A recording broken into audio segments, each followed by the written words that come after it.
Hi all, welcome to TNPSC study blog. இந்த வீடியோவில் என்ன பார்க்க போகிறோன்னா, ஜிகே பாலிட்டியில் எத்தனை லெசன், இந்த லெசன் படித்தா போதும், ப்ளஸ் என்னோடய சாம்பிள் நோட்ஸ் காமிக்கிறேன். வாங்க இந்த வீடியோவில் பார்ப்போம். பாலிட்டி எப்படி படிக்கணும்னா, நீங்கள் கான்செப்டாக ஃபஸ்ட்டு தெரிஞ்சுக்கோங்க என்னென்ன இருக்குது அப்படின்னு. ஃபஸ்ட்டு நீங்கள் ரீட் பண்ணிவிட்டு அதுக்கப்புறம் ஸ்டோரி மாதிரி நீங்கள் ஞாபகம் வச்சுக்கோங்க. பாலிட்டின்றது நம்ம ரியல் லைஃப்பில் இப்போ யூஸ் பண்ணிகிட்டு இருக்கிறது எல்லாமே தான் வரும்.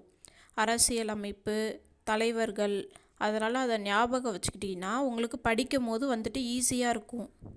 ப்ளஸ் ஆர்டிக்கல் பொறுத்தளவுக்கு நம்ம ரியல் லைஃப்பில் இப்போ நம்ம பிறந்தா சர்டிஃபிகேட் வாங்குவோம்ல, பிறப்பு சர்டிஃபிகேட்டு, அதெல்லாம் எப்பயிலேருந்து ஸ்டார்ட் பண்ணாங்க.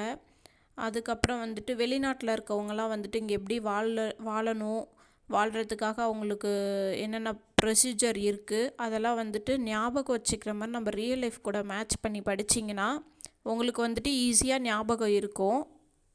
ஃபஸ்ட்டு புக்கில் இருக்கிறத படிங்க. அதுக்கப்புறம் வெளியில் சோர்ஸ்க்கு போகலாம். இப்போ நிறைய யூடியூப் சேனலில் ஒன்லைனர் மாதிரி தருவாங்க. ஒன்லைனர் நீங்கள் வாங்கி படிக்கும்போது அப்போ ஞாபகம் இருக்கும். அதே கொஷின்ஸ் கேட்பாங்கன்னு முடிவு பண்ண முடியாது. நம்ம பாலிட்டி பொறுத்தளவுக்கு ஒரு 100%ல் ஒரு 25% கான்செப்ட் வழியாக தான் கேட்பாங்க.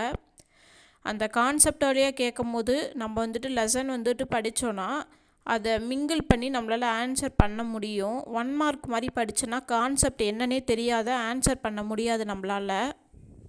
நீங்கள் ஒன்லைனர் எப்போ படிக்கணும்னா, நீங்கள் லெசன்லாம் படிச்சுட்டு ரிவிஷன் பண்ணுற பர்பஸ்க்கு மட்டும்தான் ஒன்லைன் யூஸ் பண்ணணும். இல்லை எனக்கு லெசன் படிக்கிறது கஷ்டமாக இருக்குது அப்படின்ட்டு ஒன்லைனர் ஃபஸ்ட்டு படிக்காதீங்க. ஃபஸ்ட்டு நீங்கள் லெசனில் என்ன இருக்குதுன்னு படிச்சிட்டிங்கன்னா அதுக்கப்புறம் உங்களுக்கு ஆன்சர் எப்படி கேட்டாலும் பண்ணணுன்றது வந்துடும். இப்போ வெளியில் சோர்ஸ் அதிகமாக இருக்குன்னு வெளியில் போகாதீங்க. ஃபஸ்ட்டு புக்கில் இருக்கிறது படிங்க. ஏன்னா வெளியில் கொஷின்ஸ் கேட்டிருப்பாங்க, இருந்தாலும் நீங்கள் அதிலே கேட்பாங்க, இந்த வருஷமும் அதிலே கேட்பாங்கன்னு தெரிய முடியாது. அதனால் புக்கு ரெஃபரன்ஸ் பண்ணுங்கள். செகண்டு முன்னாடி நடந்த எக்ஸாமில் எவ்வளோ கொஷின்ஸ் கேட்குறாங்களோ அந்த கொஷின்ஸ் எல்லாம் ரிவிஷன் பண்ணுங்கள். அதுதான் ரொம்ப இம்பார்ட்டன்ட். பாலிட்டியிலேருந்து 15 கொஷின்ஸ் கேட்குறாங்க. இந்த 12 லெசன் நான் 12 லெசன் தரேன். அந்த 12 லெசன் படிச்சிங்கனாவே போதுமானது. மினிமம் ஒரு 10 மார்க் ஸ்கோர் பண்ணலாம்.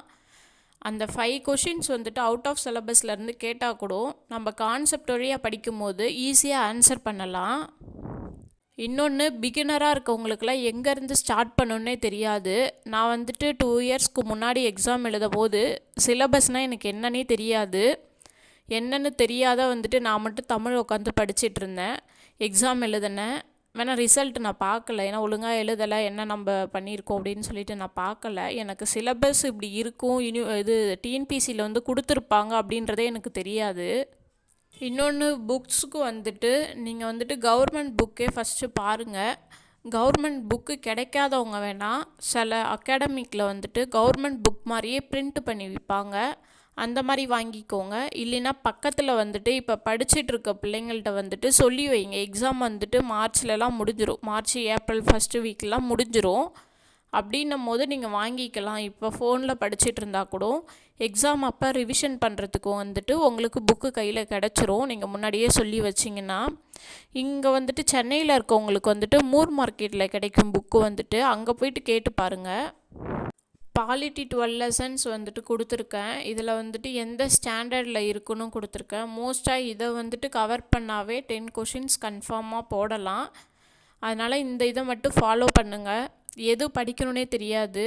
நான் பிகினராக இருக்கும் போது அப்படி தான், எனக்கு என்ன படிக்கணுன்னே தெரியாது, இதெல்லாம் எங்கே இருக்குன்னு தெரியாது.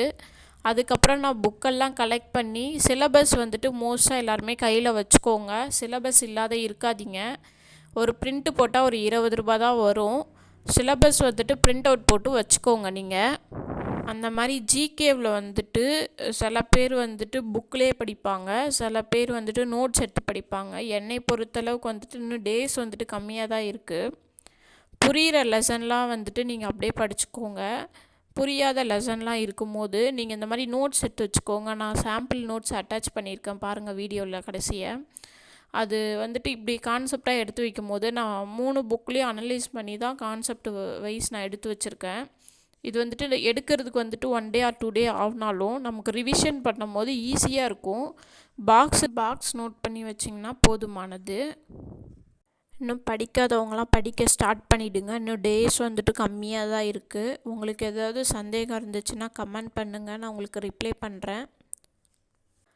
இந்த வீடியோ உங்களுக்கு பிடிச்சிருந்துச்சுன்னா லைக் பண்ணுங்கள், ஷேர் பண்ணுங்கள், சப்ஸ்கிரைப் பண்ணுங்கள். நிறைய பேர் சப்ஸ்கிரைப் பண்ணாத பார்க்குறீங்க. சப்ஸ்கிரைப் பண்ணாதான் எனக்கு நெக்ஸ்ட் வீடியோ போடுறதுக்கு மோட்டிவேஷனாக இருக்கும்.